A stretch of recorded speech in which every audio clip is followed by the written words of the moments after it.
I'm going to allow you to experience good quality air for the first time in a long time. This is not good quality in here? No, of course not. Okay. Of course not. Okay. Oh my, it's just like a lightning storm. Yeah. Yeah, right afterwards, you know, when you get that really crisp air. And what happens there, lightning storm creates ionization in the atmosphere. Ionization creates a lot of oxygen, so it's that ozone smell that you get, right? But that's a natural occurrence in nature. This is CES. We should be talking about these types of technologies, right?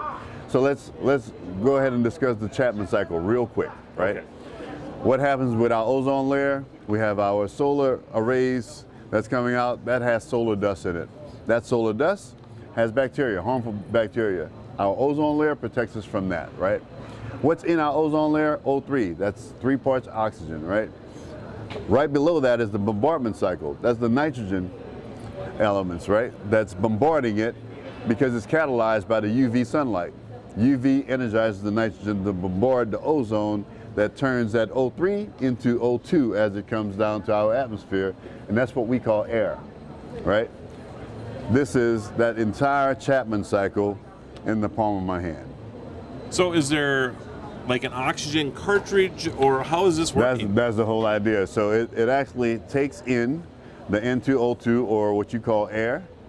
It ionizes the air at a catalyst sieve. Once it ionizes it, it disassociates the oxygen from the nitrogen and the volatile organic compounds.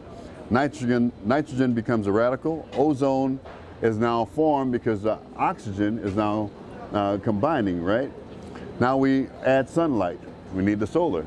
UVC allows the nitrogen to bombard that ozone that was created in that kill chamber, creating a 95% pure oxygen on the output.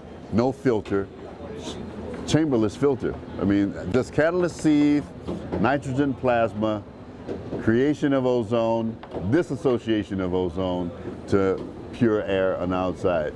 So all it's doing is taking bad air in. Anything that goes through ozone is going to totally dismember it, and allow pure air to be generated on the outside. Because ozone, for example, I mean, if you put it in a smoke-filled room, will just clear out the smoke just Quickly, like this. Yeah, it oxidizes it in the air. Correct? That's it. Yeah. That's it. Yeah. So ionization, we call this ionization or disassociation of volatile organic compounds. So my mom, for example, wears oxygen, right? I mean, would this be a replacement for her doing that? Tankless oxygen. No tank, no charger. You can charge this with your phone charger. And this is actually the size that a lot of Uber drivers and Lyft drivers had this in their car during COVID. There's a reason for it, you know? So you're thinking, I mean, obviously health reasons for like my mother, but you're also thinking that if you have a car that does not have the features that your car has, they can just adapt it with this. Absolutely, absolutely. I mean, look, air quality is one of the biggest discussions that we should have, because air is what you consume most. I don't care what you had for breakfast today, you had more nitrogen than you had anything else. Carbon is actually your fuel. You're going to burn that off, but you actually are fueled by that nitrogen, right? And that nitrogen and oxygen. And just for the viewers out there, you hear me speaking about nitrogen. I know a lot of you are saying, "Hey, I thought I bred oxygen." Yeah. Well, it's 78% nitrogen in our atmosphere. Right. Only 22% oxygen. Right. So Right. your largest consumption is nitrogen. So what about homes that have mold and all that stuff? All of that. Help all So of that. I have the larger versions of this. Okay. This is the handheld. This is sunlight in a bottle, right? But the larger versions are from here to even water sterilization in the same process. Think about this. You guys all went through the COVID, and if you purchase a sterilizer, it had a filter on it. So then you captured all of the bacteria that you were trying to protect yourself from. Okay, now change the filter. Did anyone tell you to put a hazmat suit on? No. Because that bacteria continues to grow, right? So it was worse when you were changing it out than the whole time that you were protecting, quote unquote, yourself from it. This is filterless. This is the way God intended it. It's kind of like it's a God device for the most part. When I say God, I'm literally speaking about the way nature intended it, right? That's why we say I can't even take credit for creation of this, because it's true mimicry in engineering. I literally try to do the same thing that our world was built out of, you know?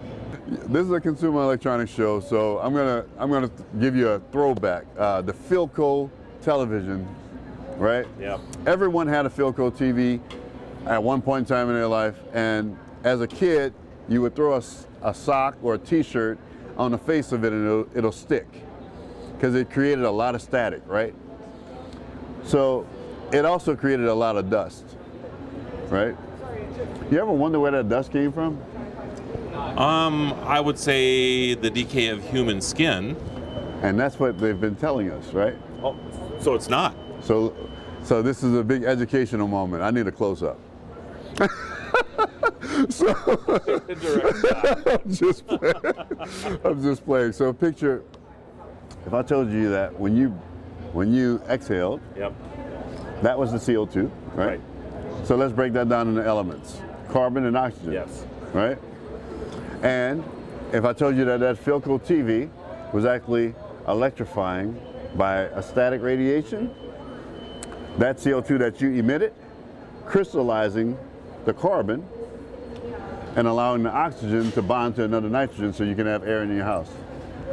Your air that you exhaled became the dust that was on that TV. Interesting. Science 101. It's Dr. Leo Alexander, founder, CEO of NuAirs. I enjoyed this moment with you, brother. It's been good. No. Thank you.